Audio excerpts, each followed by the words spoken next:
Today we're looking at a 2016 Chevy Tahoe. Came in, the customer was complaining about some unusual vibrations, especially when cruising like 35, 40 miles an hour. Thought that maybe something was going on with the transmission.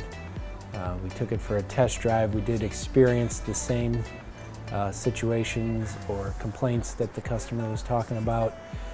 Thought that the trans fluid looked a little bit brown. Maybe we should pull the pan down and change the filter and put some new fluid in and see if that could help rectify the situation. Unfortunately, on this particular vehicle, once we got the pan down, we noticed there was quite a bit of metal in the pan. We advised the customer that while we could continue on with this particular repair with the flush and the filter change on the transmission, we really felt like the issue was a lot larger than just that. They wanted to continue on with that service. We did that.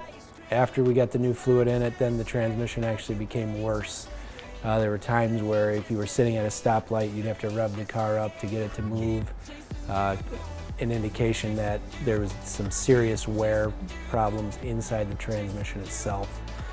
We went ahead and advised them to get the vehicle back on the road. They were going to need a full rebuild.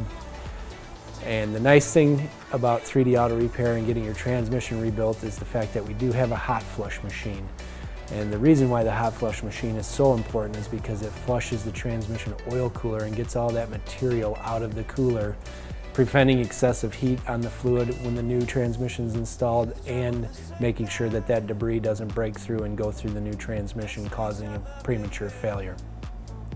So if you're having a transmission issue, your car is not driving quite the way you think that it should, feel free to give us a call. We do offer free test drives and free estimates. My name is Dan.